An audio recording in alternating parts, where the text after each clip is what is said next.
Small technical issue that I think that we are able now to go live. Welcome everyone from the office here at Christ Church. Sorry for the delay. We are about 7 minutes late. We did have another video that was a trial test and that was a mistake and we fixed that. So we are back. I just took off my mask, but I encourage everyone to wear your mask and be safe out there. John's in the other room. John Duffy is our host for tonight. I just did the devotional thinking that I was going live, but I'm going to do it again because we were apparently not running as I thought. So the devotional tonight is called Hope Lives for Another Day. And I was thinking about Lamentations chapter 3, verses 21 through 23, which says this: "But this I call to mind, and therefore I have hope. The steadfast love of the Lord never ceases. His mercies never come to an end. They are new every morning. Great is your faithfulness." Now, I want you to think about that and try hard not to think about the hymn, which we'll get to in a minute. But think about this. When you get something good in the middle of something not so good, that good thing stands out big time, doesn't it? The contrast of the good thing versus the not so good thing stands out all the more. It's like a cold drink of water on a hot day, wonderful contrast, or the joy of seeing somebody for the first time in a really long time. Like when this coronavirus is over and we get to see each other again, oh my, what a wonderful, joyous day I'm sure that will be. This Bible verse is perhaps one of the most famous, if not the most famous verse that comes from the Old Testament book of Lamentations. The wonderful hymn that we know and love has these beautiful words of faith. Great is your faithfulness, great is your faithfulness. Morning by morning, new mercies I seek. All I have needed, your hand has provided. Great is your faithfulness, God, unto me. I love those words. But you already knew that those were wonderful words of faith. But maybe what you didn't know is that the book of Lamentations is a book of sad poems, laments. And every word of chapters 1 and 2 and almost all the way up to verse 20 of chapter 3, there is nothing but bleak complaints, sadness, distress. You name the bad thing, it's in there. And if we were writing a poetic lament today, we would include every painful and sad and distressing thing about this pandemic. We would write all the way up to verse 20 of chapter 3, expressing all the terrible things we're going through right now. But then, after the pain and the lamenting, there is this word of hope. And it stands out like a light shining in the darkness.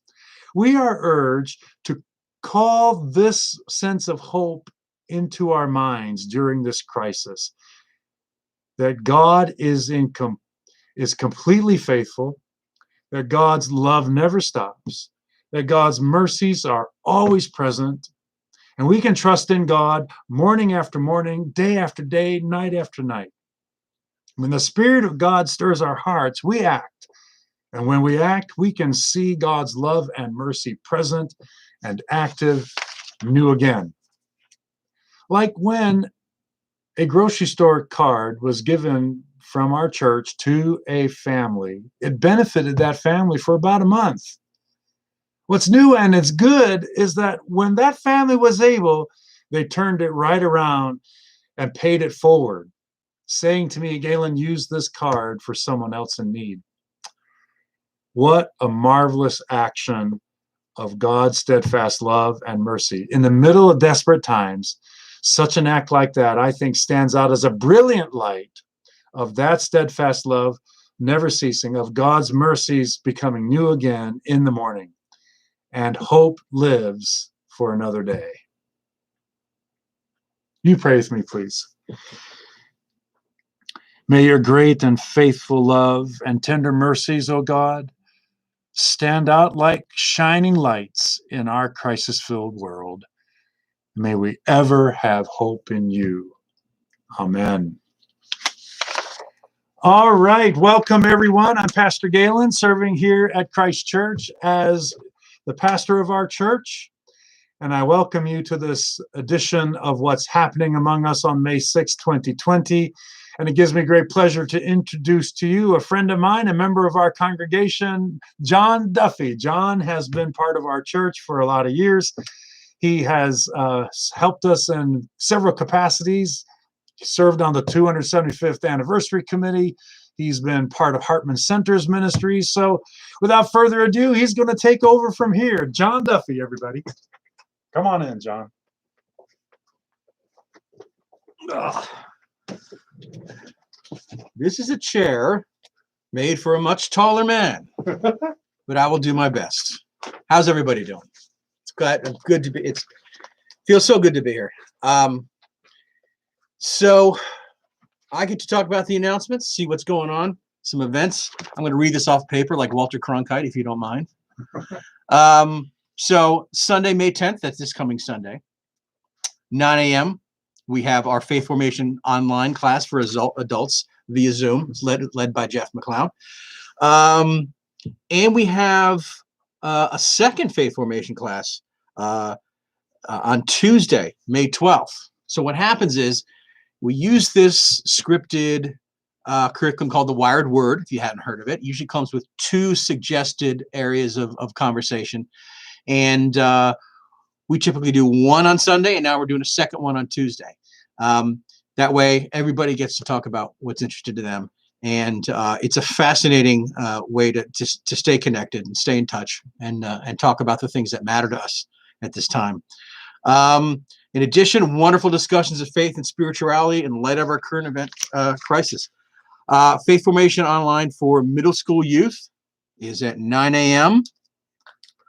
Faith Formation online for children, families, also happening. That's at 9:30. Sunday morning live at Christ Church on YouTube, 10:30. Come watch the church, watch the Galen lead worship, and you don't even have to dress up.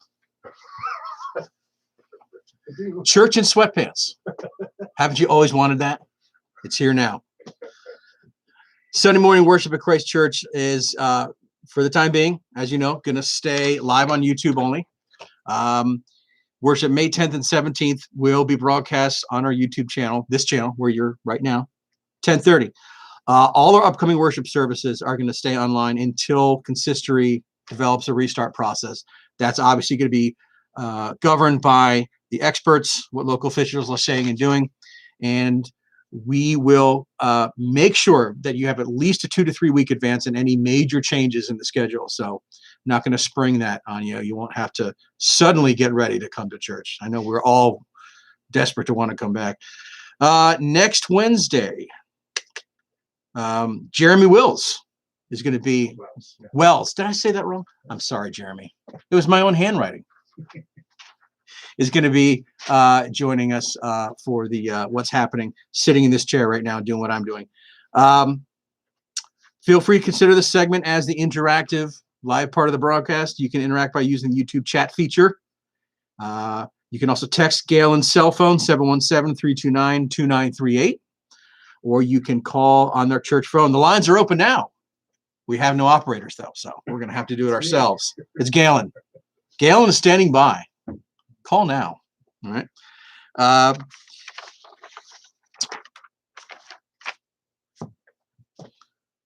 We had, I think Galen was saying, some folks mention on this channel and in other ways that part of the thing we should do on these Wednesday evening gatherings is take some time to recognize those folks out there among us and in our community and in the world at large that are doing their best to fight this fight and to keep us healthy, to keep us safe. Start of what that was is something happened last Friday evening, thanks to all those who rang the bells including Christ Church's bell rung by Wes Reynolds in honor of those fighting against the virus. I actually heard that happening at the time. I was outside, and I thought, are we doing this? Or I thought maybe it's one of those things I just never noticed before. Does this happen every Friday night? And I'm just in my world. It was beautiful, and a great day to recognize that. Today, National Nurses Day. If there's ever been a day we should celebrate nurses, a time, it's now. They're out there leading the fight, doing the good work of not only healing, but helping, of counseling, of being voices for those who are suffering in this crisis. At the end of the 19th century, Lady with the Lamp, as she was called, Florence Nightingale, founded modern nursing and made it from something of a volunteer act into an actual profession.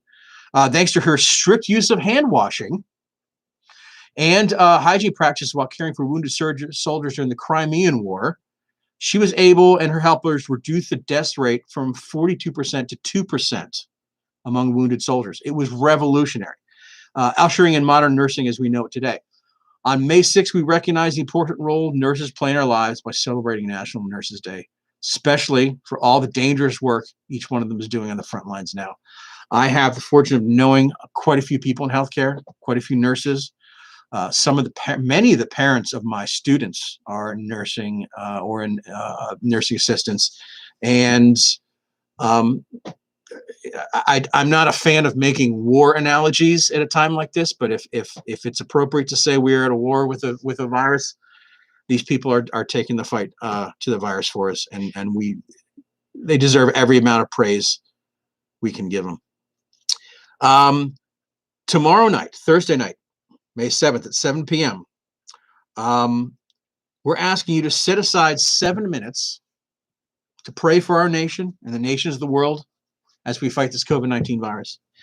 When you're doing that, please consider keeping in your prayers families of our congregation who are facing the COVID-19 virus. Arlo Latcha, Donald Sherwood's dad, is in the hospital with COVID. We want to continue to pray for our first responders, the doctors, the nurses, aides, chaplain, music therapists, all dealing with the agony of what's happening. We want to pray for the people working in our grocery stores, police officers, people whose work is so essential that they cannot isolate like so many of us are so fortunate to do. We also want to keep in our prayers others that we know are in the hospital but decline to have their names mentioned. God knows who they are, and please keep them in prayer. A way that you can help say thank you in a profound and perhaps hopefully noisy way is on Friday night, May 8th, Friday morning. I'm not a morning guy, so I assume it's at night. Friday, May 8th at 8:30 a.m. All of E-Town is invited to say thank you to our essential grocery workers at the Giant store. We're going to gather in the rear of the parking lot, at least 1 or 2 spaces in between cars. Starting around 8:20, at 8:30, we're going to let the store manager know we're there. And he'll send some workers out to receive our applause. Feel free to bring pots and pans, noisemakers, honk your horns, make some signs. Let's thank these people. If you are a frequent shopper there like I am, you definitely appreciate what the folks are doing there. Many of them young people who this is their first job. And I'm sure they did not sign up for this job to do something like this, but they are doing the good work of keeping us safe and keeping us fed. So let's thank the people for risking their health to help feed our families and keep us safe. That's going to be on Friday morning. Believe it or not, May 24th coming up, we have Youth Sunday. This is going to be an interesting one. Our youth are looking for some examples of what people are doing now during the quarantining to help others. Examples, making masks, like this fantastic mask that was made by Jenny Bishop for me. Look, it has rhinoceroses on it. Right? Is it rhinoceros? Rhinoceroses? I love it. I use it every day. Folks who are going to the grocery store, for those who can't, folks who are looking in on neighbors. So if you have any pics, any videos, any stories of helping others during this time of need, The youth want to hear about it. So if you could send them to the info@etownucc.org email address, that's info@etownucc.org. They would love to see that and use them in their service. I can't wait to see what it's going to be, considering what these fine young people have been doing in the past. Last week's topic that Galen brought up, what about a title of a song or a movie or a variation that captures something related to the coronavirus outbreak and how you're handling it? Some of these were quite interesting. Obviously, people bring up "Don't Stand So Close to Me" by the Police. Somebody mentioned the movie Dr. Dolittle, and I thought, what does talking animals have to do about this? But it's Dr. Dolittle, like not doing much. Yeah. The Bill Withers song "Lean on Me."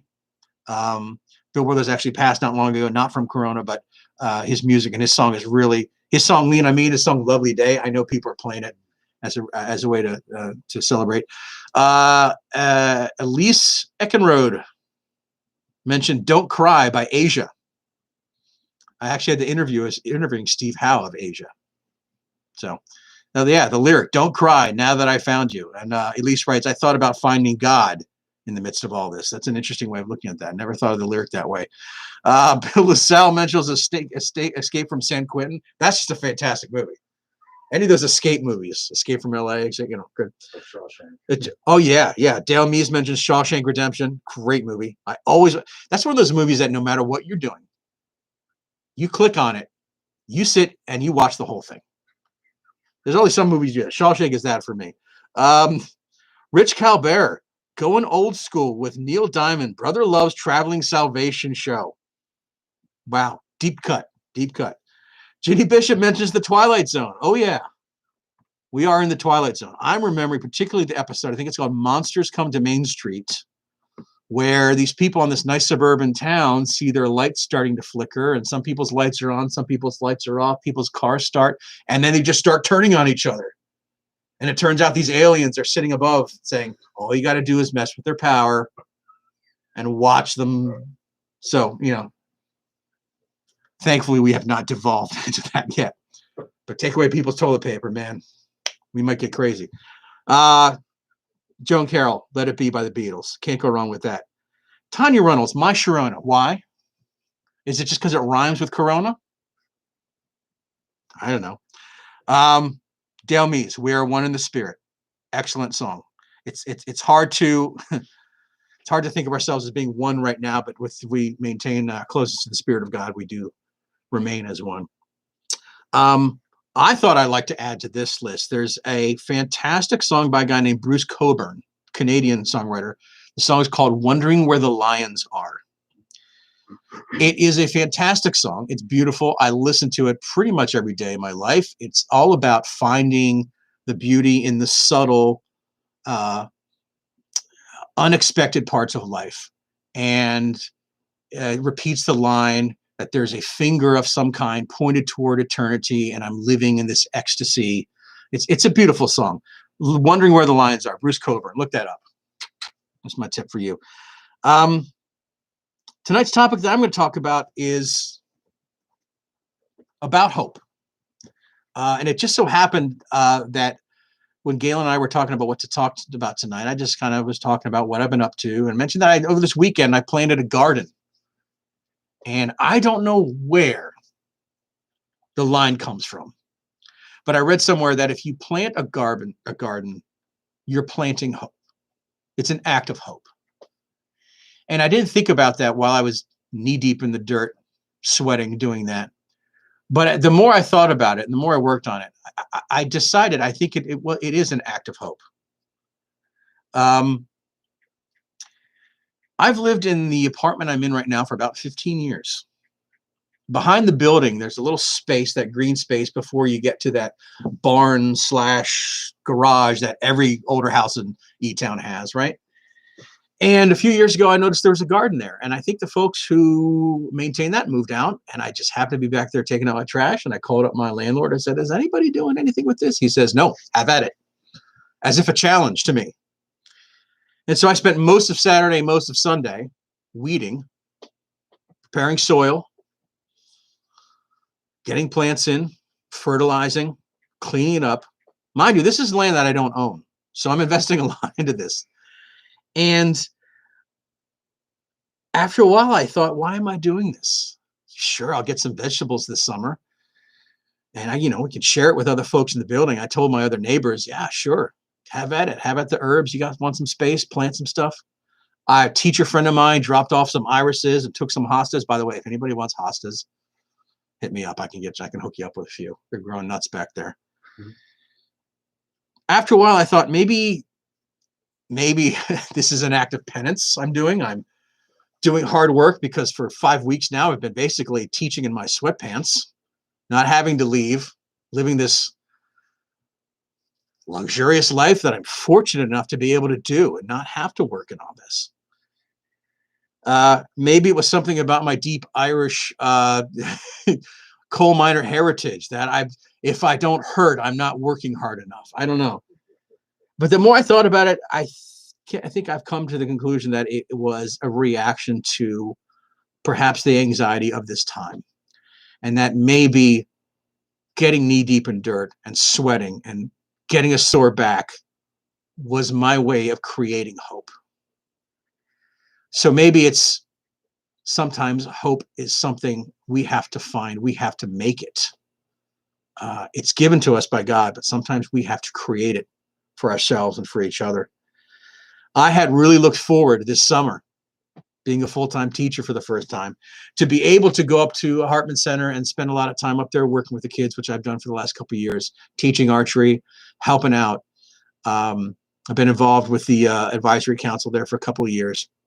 And we had really looked forward to this summer, but we had to make the decision that it's just not going to be possible. Oh, that's Audrey Hepburn.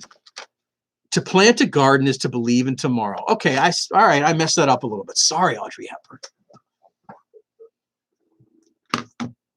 That's a good one. All right. So as I was saying, I'd really looked forward to going up to Hartman Center and helping out.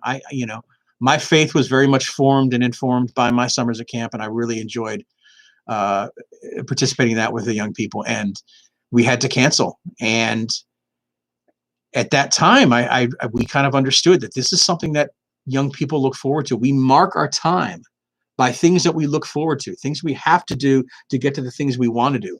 And so many of those things are taken away from us. It's almost like, as my daughter said the other day, time has no meaning anymore. I think I heard a kid a couple of weeks ago on the street outside walking with his dad saying, "Dad, what's the point of even naming the days anymore?" He had a point. So I don't know, maybe this act of hope in planting this garden is something that I'm doing to help mark the time, to help sort of give my summer some purpose, some structure. And thinking about ways to tie this into, Galen's message earlier, I came across this quote by John Muir. If you don't know who John Muir is, he's the writer and outdoorsman who, along with Teddy Roosevelt and Gifford Pinchot, pretty much invented our modern idea of conservation and helped start the national park system. He wrote in 1938, "No synonym for God is so perfect as beauty. Whether as seen carving the lines of the mountains with glaciers, or gathering the matter into stars, or planning the movements of the water, or gardening, still all is beauty." That's from his unpublished journals. You can actually buy that from the Sierra Club if you like. So those are the things, those are the ideas, those are the thoughts that are keeping me hopeful right now. And the idea of someday seeing all you again and worshiping together and enjoying the simple pleasure of a Sunday where we get to recharge and refocus ourselves for the work week ahead. And we have work to do. So unless Galen has any other things to discuss. You can synopsize some of the basic announcements. So, let's look at the chat. Oh, there's chat here. Yeah. Oh, Pastor Galen has a great voice. Oh. Yes, he does. Yes, Bruce Walsh. We did mention the grocery store event for the workers. Friday morning at 8 morning. I said evening at first because I'm 8:30 in the morning. The back of Giant, get together and find a way to help thank these grocery workers. So, and if it goes well, Walsh says they're going to do something for the wise folks the following week. That's good too. 5 minutes. I need a 5-minute warning. He's going to cut me off. Bruce Walsh liked the Mountain Goats. Oh, they're a great band. He has a song called This Year. That's right. That's a good song. Check that out. That's Bruce's song for the crisis. Yeah, planting hope was actually the theme of One Great Hour Sharing this year. I forgot about all that. Yeah. All right. So find hope where you can. Help each other find it. Stay safe. Wash the hands. Keep the distance. Wear your masks. Be safe. Be awesome. Be well. God bless everybody. Take care. Excellent.